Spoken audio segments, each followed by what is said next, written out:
मैं हूं आचार्य दीपा और अपने YouTube चैनल पर आप सभी का बहुत बहुत स्वागत करती हूं। आज हम बात करेंगे केतु के कन्या राशि के गोचर के बारे में कि केतु जब कन्या राशि में गोचर करेंगे तो कैसे फल करेंगे। हम इस विषय पर बात करेंगे। 30 अक्टूबर 2023 को केतु कन्या राशि में गोचर करने वाले हैं। मैं पहले से ही राहु के परिवर्तन के लिए वीडियो बना चुकी हूं कि जब राहु मीन राशि में गोचर करेंगे तो सबके लिए कैसे फल रहेंगे। यदि आपने पहले उस वीडियो को नहीं देखा है तो देख लें, क्योंकि इन दोनों को देखकर आपके लिए उसके क्या फल रहने वाले हैं उस सूझबूझ से आप अपने लिए मतलब उसके रिजल्ट निकाल कर आगे बढ़ सकते हैं। तो मैंने वो वीडियो पहले ही बना दिया है। गोचर को देखने के अब हम बात करेंगे गोचर के बारे में, क्योंकि जब गोचर ही चेंज हो रहा है तो गोचर के बारे में ही बात कर रहे हैं। तो गोचर को देखने के अपने कुछ अलग नियम होते हैं। हम बैठे बैठा ये नहीं कह सकते कि इस भाव से होगा तो ऐसे फल करेगा, इस भाव से होगा तो ऐसे फल करेगा, ऐसा नहीं होता है। हाँ, गोचर का काम पहले से ही होता है। जो हमारी दशाएं हमारे लिए इस समय फल कर रही हैं वो काम होता है गोचर का। गोचर उनको हम तक पहुंचाता है। जो दशाओं की रसोई में पक रहा है गोचर उसे हमारी प्लेट में सर्व कर देता है। या ये कहिए कि जो गोचर हमारे लिए कोरियर भेज रहा है वो पोस्टमैन ये गोचर लेकर आ जाएगा जो दशाएं हमारे लिए फल भेज रही है। तो गोचर का काम केवल इतना होता है। यदि आपके कारक ग्रह की दशा चल रही है, आपके फेवरेबल प्लैनेट की दशा चल रही है और ये हो जाए कि गोचर भी आपके फेवरेबल प्लैनेट का हो जाए या जिस भाव में मैं बता रही हूँ उस भाव में हो जाए, तो फिर तो क्या कहनी, फिर तो चांदी चांदी है। फिर तो आपके लिए रिजल्ट बहुत अच्छे हो जाते हैं। तो हम बात करेंगे इस समय केतु के गोचर के बारे में कि सभी 12 लग्नों पर इसके क्या रिजल्ट रहने वाले हैं।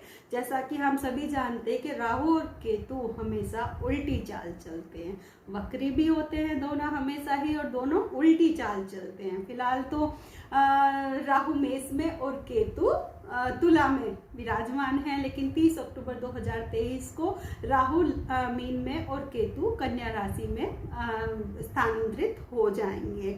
राहु और केतु का गोचर हमेशा ही 30 डिग्री से शुरू होकर 0 पर खत्म होता है और अन्य सभी ग्रहों का गोचर 0 से लेकर 30 पर खत्म होता है। तो इनके तो सारे ही डिग्री भी उल्टी हो गई, इनकी चाल भी उल्टी हो गई, ये वक्री भी हो गई, इनके सारे काम दोनों के अलग होते हैं।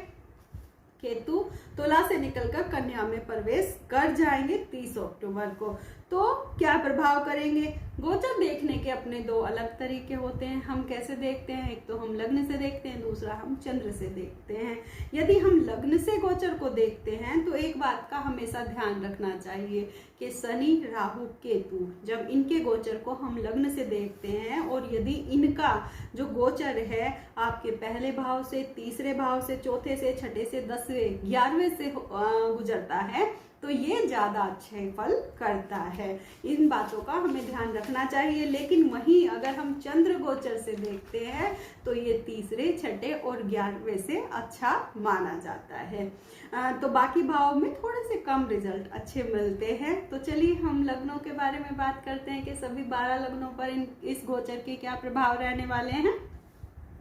सबसे पहले हम मेष से शुरू करेंगे। तो मेष वालों के लिए ये गोचर छठे भाव से होगा। आपके छठे भाव से ये होगा, मैंने पहले ही बताया है कि छठे भाव से तो लग्न से भी और चंद्र से भी दोनों से ही शनि राहु केतु का गोचर अच्छा माना जाता है। और मतलब यदि आप रोग ऋण शत्रु से कुछ समय से पीड़ित चल रहे हैं, आपके कुछ कर्ज बढ़ गए हैं, तो इस समय ये गोचर केतु का गोचर आपको अच्छे फल देगा।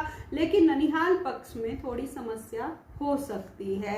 यदि आपकी दशा अच्छी चल रही हो साथ साथ, क्योंकि गोचर तो आपका यहाँ पर अच्छा हो गया क्योंकि छठे भाव से हो रहा है, यदि आपकी दशा भी साथ साथ अच्छी चल रही हो तो फिर तो केतु बहुत ही ज्यादा फेवरेबल यहाँ पर हो जाएगा।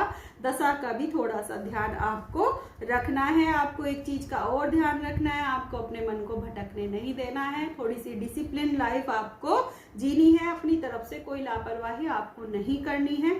तो केतु भी आपको सपोर्ट करेंगे। अब हम बात करेंगे वृषभ लग्न के बारे में कि वृषभ लग्न वालों को कैसे फल देने वाले हैं केतु।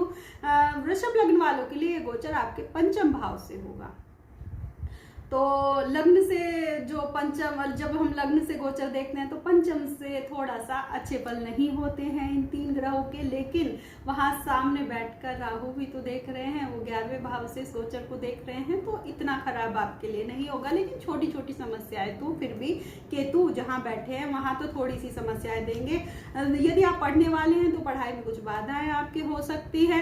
आप बहुत दिन से फैमिली प्लानिंग कर रहे थे, कोई मतलब चल रहा था, तो थोड़ा सा समय लग सकता है यदि अकारक ग्रह की दशा चल रही हो। लेकिन यदि कारक की चल रही हो तो फिर समस्या नहीं होगी आपको। यदि आपके बच्चे बड़े हो गए हैं तो थोड़े से उनसे मनमुटाव हो सकते हैं, बच्चों को हेल्थ इश्यूज आपको हो सकते हैं। इस समय आप किसी मैथोलॉजी, आप कोई शास्त्र, इन चीजों का अध्ययन कर सकते हैं, कोई पुरानी किताबें आप पढ़ सकते हैं। आपके जो फर्ज है, आपको मैं सलाह दूंगी, यदि आपके बच्चे बड़े हो गए, देखिए आपने अपने फर्ज पूरे कर लिए हैं, आप अपने फर्ज निभाकर अब थोड़े से शांत होकर बैठिए। आपने अपने फर्ज पूरे किए हैं, आप उम्मीद ज्यादा ना लगाएं। तो अब हम बात करेंगे मिथुन लग्न के बारे में। मिथुन लग्न के लिए यह गोचर आपके चतुर्थ भाव से होकर गुजरेगा। चौथे भाव से गोचर अच्छा माना जाता है लग्न से। आपकी कोई मूवमेंट हो सकती है इस समय पे, जब ये केतु आपके चौथे भाव से गुजरेंगे तो ये थोड़ी सी मूवमेंट दे देते हैं। अपने घर में ही या तो आप कुछ चेंजेस कर सकते हैं, मतलब वो तो मैं आपको बताऊंगी, या तो आप घर ही चेंज कर सकते हैं। जिनकी दशा महादशा अच्छी चल रही है वो किराए के घर से अपने घर में भी इस समय आ सकते हैं। जिनकी क्या पता चतुर्थेश की दशा चल रही हो तो वो अपने घर में भी आ सकते हैं, या फिर किसी अकारक ग्रह की चल रही हो तो फिर किराए का मकान या कोई फ्लैट वगैरह चेंज कर सकते हैं, या फिर करियर की वजह से आपको कोई ट्रांसफर वगैरह लेना पड़ सकता है, तो बदलेंगे तो आप जरूर। और हाँ, अगर इतना भी खराब नहीं है, स्थिति संभली हुई, चाहे बेशक आपको अपना बेडरूम दूसरे रूम में शिफ्ट करना पड़े, लेकिन चेंजेस तो केतु यहाँ पर कराएंगे। तो लेकिन बस थोड़ा सा दशा देख लीजिएगा। माता से संबंधित थोड़ी सी समस्या हो सकती है, या तो उनसे बनमुटाव हो जाए, या फिर ये रहे कि उनकी हेल्थ इश्यूज उनको हो जाए। तो कुछ यात्राएं आप करियर से रिलेटेड करेंगे। चेंजेस तो केतु यहाँ पर आपको देंगे, इन चीजों का आप ध्यान रखिए।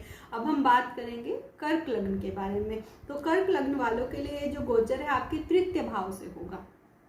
तृतीय भाव से गोचर मैंने पहले ही बताया कि तृतीय भाव से गोचर अच्छा माना जाता है, लग्न से भी और चंद्र से भी। तो ये जो केतु का गोचर है आपको ओवर एक्टिव कर देगा, आपको बहुत ज्यादा मैं ये भी कर लूं, मैं ये भी कर लूं, मैं ये भी कर लूं, तो बहुत ज्यादा ओवर एक्टिव आपको बना देगा।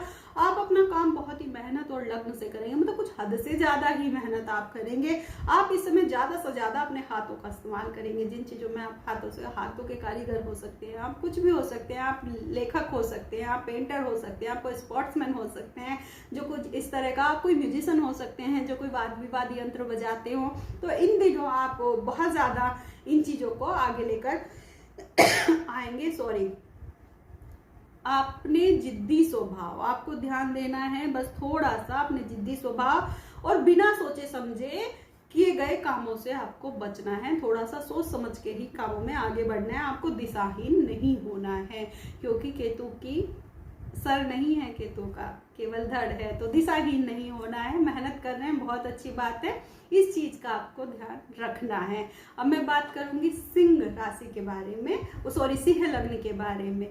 सिंह लग्न वालों के लिए ये गोचर आपके द्वितीय भाव से गुजरेगा। तो द्वितीय भाव के लिए गोचर थोड़ा सा मतलब ट्रिकी रहता है, थोड़ी सी परेशानियां होती हैं। आप घर की कुछ जिम्मेदारियां अचानक आपके ऊपर आ सकती है, वो फाइनेंशियल हो सकती हैं या कुछ भी, आप घर में बड़े हों तो आपके ऊपर घर की जिम्मेदारियां आ सकती हैं। आप कुटुंब परिवार में कुछ मन मुटाव आपस में आपके हो सकते हैं, लेकिन थोड़ा सा ध्यान आपको अपने ऊपर भी देना है, क्योंकि अगर आपने ऊपर ध्यान नहीं दिया तो आपके बीच दूरियां ज्यादा बढ़ सकती हैं। दूसरों में आपको कुछ कमियां नहीं ढूंढनी है, बेकार की बात है दूसरों में मीन मेख निकालना, उससे आपको बचना है। आप खुद के ऊपर लागू करके देखिए, यदि कोई आप में हर समय कमियां निकाल रहा है तो आपको कैसा महसूस होगा, बस उसी को ध्यान में रखते हुए दूसरों में कमियां आप ना निकालें। दूसरों की कमियां नहीं गिनवाएंगे तो सब ठीक ही रहेगा। अपनी वाणी पर ध्यान दें, मैंने अभी बताया ना, कमियां गिनवाएंगे तो कमियां तो बोलकर ही गिनवाएंगे ना, तो अपनी वाणी पर ध्यान देना है, क्योंकि द्वितीय भाव वाणी का भी होता है।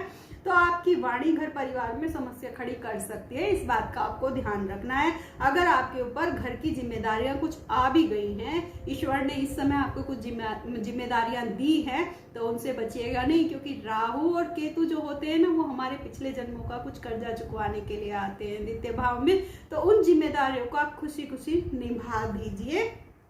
आपकी सेहत का भी बस थोड़ा सा आपको यहाँ पर ध्यान रखना है, बाकी कोई दिक्कत नहीं है। अब हम बात करेंगे कन्या लग्न के लिए। कन्या लग्न वालों के लिए कैसे फल करने वाले हैं जो केतु महाराज है। कन्या लग्न वालों के लिए गोचर आपके लग्न से ही गुजरेगा। ये आपके लग्न मतलब मस्तिष्क से ही गुजरेगा। आप अपने आप ही इन दिनों क्या करेंगे, अपने आप को ही और ज्यादा अपने आप में ही खोजबीन करेंगे कि मैं यहाँ, मेरा जन्म क्यों हुआ है, मेरे जन्म का उद्देश्य क्या है, मतलब इस तरह की चीजें आप अपने ऊपर ही रिसर्च करना स्टार्ट कर देंगे इन दिनों। केतु केवल धड़ है, मैंने पहले भी बताया, और लग्न सर हो गया तो उसको यहाँ एनर्जी मिल जाती है, दोनों जुड़ जाते हैं। धड़ और सर जब जुड़ जाते हैं तो वो कंप्लीट हो जाता है। तो इस समय वो थोड़ा सा ये करेगा कि मैं हूँ कौन। जब अचानक से हो गया तो मैं कौन हूँ, तो वो अपने आप में एक रिसर्च की भावना आ जाती है। आप इन दिनों अध्यात्म से जुड़ सकते हैं, अध्यात्म में आपकी रुचि बढ़ सकती है। आप और जागरूक हो सकते हैं कि मैं अपने अंदर और क्या नया ऐड कर सकता हूँ, मैं अपने आप को और कैसे निखार सकता हूँ, मेरे अंदर और ऐसी मतलब जो चीजें हैं मैं उन खूबियों को बाहर कैसे लेकर आ सकता हूँ। तो इस तरह की चीजों पर आप ध्यान देंगे। जो भी बदलाव खुद में करने हैं वो दूसरों के कहने से नहीं करने हैं, बल्कि खुद के ही जो सोच समझकर जो अपने अंदर महसूस कर रहे हैं उन चीजों पर ध्यान देना है। खुद के दूसरों के कहने से नहीं बदलाव करने हैं, क्योंकि आपसे ज्यादा खुद आपको कोई दूसरा नहीं जानता है। तो इस चीज का ध्यान दीजिएगा। अब हम बात करेंगे तुला लग्न के बारे में कि तुला लग्न वालों के लिए ये गोचर कैसा रहेगा। तुला लग्न के लिए ये गोचर 12वें भाव से होगा। आपके 12वें भाव से केतु गोचर करेंगे। आपके खर्चे हॉस्पिटल पर इन दिनों बढ़ सकते हैं, मतलब हॉस्पिटल में आपका आना जाना लगा रहेगा। यदि आप मेडिकल फील्ड से ही हैं, आप डॉक्टर हैं या कोई केमिस्ट हैं, कंपाउंडर हैं, आप नर्स हैं, कोई भी हो सकते हैं आप, कोई आपका, तो आप फिर तो आना जाना रहेगा, फिर तो आपके काम में बढ़ोतरी होगी, फिर कोई दिक्कत वाली बात नहीं है। लेकिन हाँ, अगर आप नहीं हैं इस फील्ड में, आप ऐसे मतलब आप सामान्य व्यक्ति हैं, तो फिर जाना मतलब दिक्कत की बात हो जाती है। तो आपको ये सलाह देती हूँ, आप पहले से रूटीन चेकअप अपना करवा लीजिए। बीच बीच में 1-2 बार ऐसे खांसी जुकाम के लिए जाया कीजिए, वो चीजें टल जाती है। इस चीज का आप ध्यान दीजिएगा। यात्राएं करेंगे, धार्मिक यात्राएं अधिक होंगी, लेकिन ये भी सच है कि इस समय आप अपने अंदर से कुछ अवगुणों को पहचानेंगे जरूर। जो आपके अंदर अवगुण हैं उन पर भी आप ध्यान देंगे। बस सेहत का आपको ध्यान रखना है। हॉस्पिटल चले जाइएगा, रूटीन चेकअप करवा आइएगा। अब हम बात करेंगे वृश्चिक लग्न के बारे में। आपके लिए 11वें घर से केतु इस समय गोचर करेंगे। 11वें भाव से गोचर आपके लिए अच्छा होगा, क्योंकि लग्न से भी और चंद्र से भी, दोनों से 11वें भाव से गोचर अच्छा माना जाता है। आपका इस समय सामाजिकरण बढ़ेगा, सामाजिक प्रतिष्ठा, सामाजिक मान सम्मान जो भी होगा, अच्छे लोगों का उठना बैठना आपके साथ होगा। आप स्पिरिचुअल लोगों के साथ इस समय जुड़ना चाहेंगे। कई बार आपने किए कामों में मतलब कुछ ऐसा करेंगे कि क्या जो मैंने काम किए हैं वो थोड़े से सही हैं, मतलब कुछ इस तरह की शंका आप करेंगे, या कुछ ज्यादा एफर्ट लगाएंगे अपने कामों में, कुछ इस तरह से आप करेंगे। वैसे ये समय अच्छे लोगों से जुड़ने का है, थोड़ा सामाजिकरण बढ़ाने का है, उस चीज पर आप ध्यान दीजिए। यदि दशा अच्छी चल रही है, गोचर भी अच्छा है, तो मान सम्मान पद प्रतिष्ठा आपको मिल सकती है। आपकी जो इच्छाएं हैं काफी दिनों से दबी हुई है, वो इच्छा पूर्ति आपकी यहाँ पर हो जाती है। आपके लिए ये लाभकारी रहेगा। अब हम बात करेंगे धनु लग्न के बारे में कि जो धनु लग्न वालों के लिए ये गोचर आपके 10वें भाव से होगा। तो आपके लिए गोचर थोड़ा सा समझ से भरा होगा। आप अपने कार्य क्षेत्र में कुछ बदलाव जरूर करेंगे। यदि आप पहले से जॉब करते हैं तो आप सोचेंगे मैं तो बिजनेस में चला जाऊं, यदि आप बिजनेस में तो सोचेंगे बहुत दिन से लॉस हो रहा है, अब तो मैं जॉब में चला जाऊं। तो थोड़े से इस तरह के आपके विचार रहेंगे। ऐसा भी हो सकता है कि ट्रांसफर हो जाए, मतलब बदलाव ही तो करने हैं, तो हो सकता है कि आपका ट्रांसफर हो जाए, या ऑफिस वही रहे, केबिन चेंज हो जाए, तो कुछ ना कुछ तो ये चीजें होंगी। आप अपने कर्म क्षेत्र में कुछ अलग करने की जरूर सोचेंगे इन दिनों, मतलब अपना नाम आगे करना चाहेंगे। जो आप कर रहे हैं उससे आपको क्रेडिट चाहिए, कुछ इस तरह का आप सोचेंगे। जल्दबाजी में कुछ ना करें। तो कहावत है ना कि दाएं बाएं देखें तभी आगे बढ़े, वो वाली बात होती है ना। तो थोड़ा सा इधर उधर देखकर आगे बढ़े, जल्दबाजी में ना मचाए। बदलाव तो जरूर करेंगे पर जल्दबाजी में नहीं करने हैं। आपको अपने पिता की सेहत का थोड़ा सा ध्यान रखना है आपको, जो धनु लग्न वाले हैं। अब हम बात करेंगे मकर लग्न के बारे में कि मकर लग्न वालों के लिए ये गोचर होगा आपके नवम भाव से, यानी कि भाग्य स्थान से। तो जो नवम भाव होता है धर्म कर्म का भी तो होता है ना, तो और केतु है तो धर्म कर्म से तो जोड़ ही देते हैं लोगों को। तो धर्म कर्म में आप आगे बढ़ेंगे, बढ़ चढ़कर हिस्सा लेंगे। आध्यात्म में भी रुचि ले सकते हैं आप। आपका अंतर्मन कहेगा कि सब कुछ छोड़ दूं, स्पिरिचुअलिटी की तरफ चला जाऊं, अध्यात्म की तरफ चला जाऊं, कुछ नहीं रखा। लेकिन वही जो एक मन होता है ना, वो दूसरी तरफ वही आपको सांसारिक मोह माया में, क्योंकि राहु कहाँ से देख रहे हैं, तृतीय भाव से, तो सांसारिक मोह माया से, इस भौतिकवाद से आपको नहीं, आप अपने आप को हटा पाएंगे और आप जुड़े रहेंगे। तो वैसे दोनों में बैलेंस बिठाए रखिएगा।